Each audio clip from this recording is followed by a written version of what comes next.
Hey guys, thanks for watching. So in front of you, you see three different ways of starting a fire. We have a box of matches, a Bic lighter, as well as a ferrocerium rod. In this video, I'm going to show you 10 ways of starting a fire. These are do-it-yourself survival life hacks, if you will. I'm going to break this down into three different categories. The first category is just the combustion method. This is a way of either, starting the coal to a fire, and then it will grow from there, right? And then the second category is tinder. So tinder is the way that you sustain the growth of your fire so that you can add fuel to it and create a sustainable fire.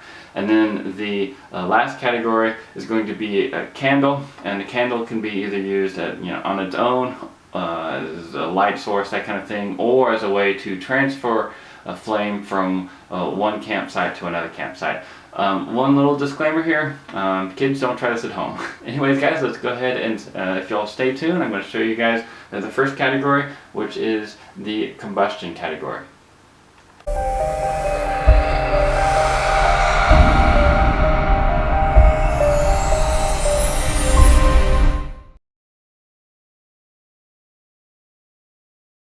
Okay, so the first way that I'm going to start a fire is with a 9-volt battery and steel wool. Alright, so I got my steel wool right here, and I also have a little bit of cotton ball right here to kind of catch the flame.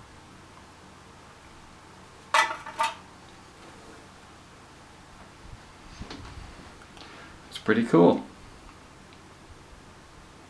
Okay, so the next way I'm going to start a fire is with a piece of gum, a battery from a flashlight, as well as scissors from the Swiss Army knife. Let's go ahead and take a look.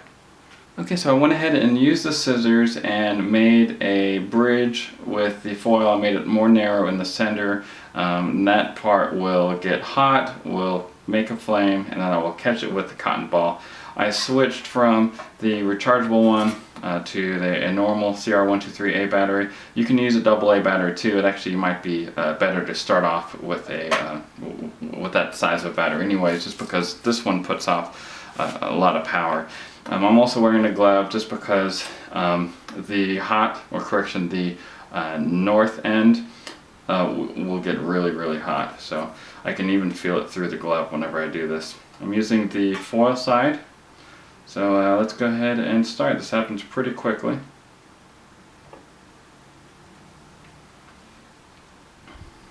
So there you go. Okay, so those were a couple ways of starting a fire, non-traditional ways, without using some sort of typical fire starting devices.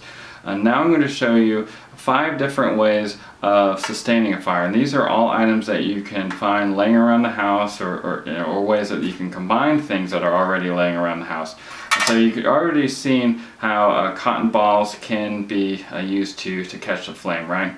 So now I'm going to show you a couple tricks to make that concept go even further. So let's go ahead and dive right in and show you guys how this is done. So this is a cotton ball that is dipped in a Vaseline, and also here's a cotton ball that I wrapped in duct tape. So I'm going to make these guys ready to catch a flame. The way that I'm going to be doing that is by simply opening this one up. And as you guys know, duct tape is also flammable.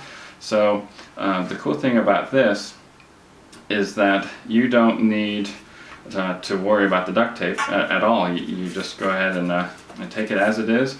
Go ahead and open it up. The duct tape will actually help build the flame. And then this right here, this cotton ball is dipped in Vaseline, like I said. I'm going to show you how long that one can last. And just for simplicity's sake, since I've already shown you guys how to start it, let me go ahead and show you guys using just a typical fire starting method how long these two last. It's actually I think just because of how many cotton balls. Whoa! Smoke alarm.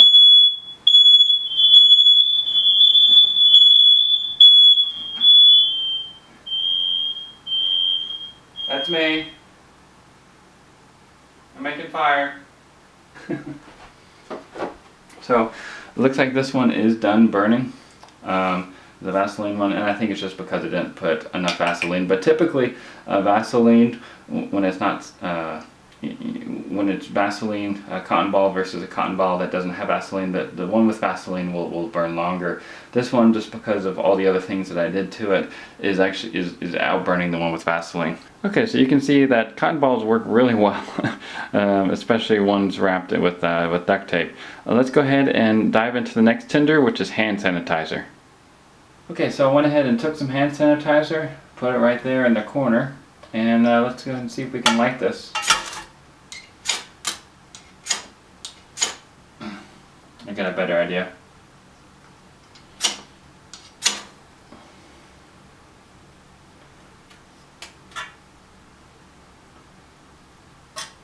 So it may just look like that is the only thing on fire. However, take another cotton ball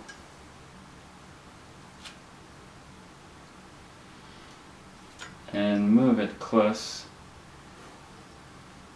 Now you can see the cotton ball is clearly on fire. Okay, so the next item that I'm going to show you guys is char cloth. Char cloth is basically just as it sounds. It is cloth that has been charred. And there's lots of videos on YouTube on how to do that, so let's go ahead and you guys can watch it in your free time, but let me show you how it works. The char cloth has been placed on the pan. I'm going to use the ferro rod to shower some sparks onto it, which should ignite it very easily.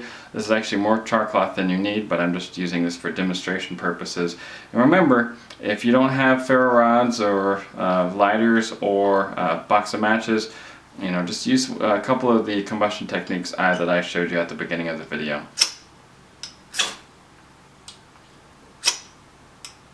Oh, there it goes.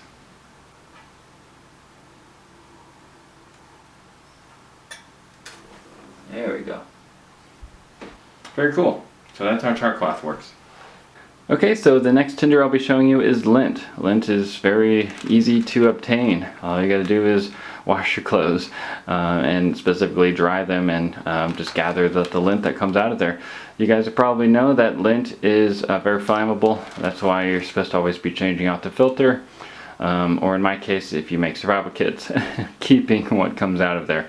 So let's go ahead and see how flammable this is. Alright, I've opened the lint up and let's see how it catches sparks. Pretty fast. Okay, so you see how good lint is. Let's go ahead and dive into the last one. Alright, so here we go. I'm using a Bic lighter, just like before with the other tinders.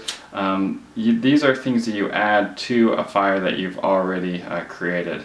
Pine fire, or fat wood as I should say, is awesome. So you see the flame, it's already going, very self-sustained. I'm about to put it out just because I don't want the smoke alarm to go off again. Pine fire is great. I mean, it not only smells great, but you know, fat wood just has a great aroma to it. Alright, so those are all of the tinders. So let's go ahead and move on to 3 different do-it-yourself candle methods. Alright, so the first candle method I'm going to be showing you guys involves Q-tips and chapstick. It doesn't have to be that Q-tips or this type of chapstick, but you guys get the point. Q-tips are great for a variety of uses. They probably didn't think that this would be one of them, but nevertheless, here we go. Alright, here we go. Got the Q-tip, got the chapstick.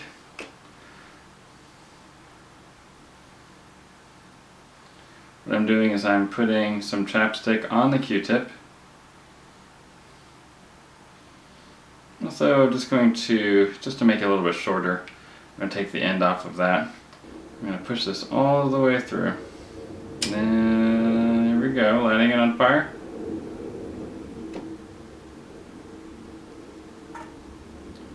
Let's see if that burns for a little bit. Well, it looks like it's doing pretty good. Since we're at it, let's go ahead and dive into the next candle method. And this candle method is going to be with Crayola. I personally like Monsters vs. Robot. I just believe that it has a better chemical makeup whenever it comes to burning. I'm just kidding, it doesn't really matter. These ones were on sale. I'm just going to cut the head off of this real quick. Alright, so I cut the head off of it. As you can see, it's dripping a hot wax. Well, it looks like it's kind of a pile of goop right now. I had to move the Crayola over here because the goop was getting over it and it actually extinguished it for a little bit, but it caught back on fire once I moved it. So that's pretty cool. Well, this used to look a little bit different, didn't it? Well, I guess this is a good time of any to show you guys how the last item, yes, technically I'm cheating. This is already a candle. But this is a trick candle. Now, the reason why I say that this is a life hack or whatnot is that these are great for your survival tins. So if you guys got Altoid survival tins or survival kits or whatever, like I do, and like I said, just check out the links in the description box below if you haven't already seen my survival kits. But these are great things to have. I blew it out. Wait for it. Oh, there we go. It's back. Hey guys, thanks for watching. Be sure that if you like these types of videos, please leave a comment in the comment section below. Also, if you guys could click the thumbs up button, I'd really appreciate it. And as I mentioned at the beginning of the video, make sure that y'all aren't playing with fire. It can be very dangerous if used in the wrong setting. So make sure you either have you're either an adult or you have adult supervision, permissions, all that kind of stuff. And if you're an adult, make sure that you're not like me and setting off fire extinguishers. Anyways, guys, be sure to check out links in the description box below, and check out my other survival kit videos if you haven't already. I'll be doing more fire starter types of videos. The next one that I'll be doing that's fire related is going to be some of the best fire starters on the market. So anyways, stay tuned for those videos, as well as more survival and zombie and everyday care, etc., types of videos. Y'all stay safe out there, and remember, it pays to be prepared. God bless.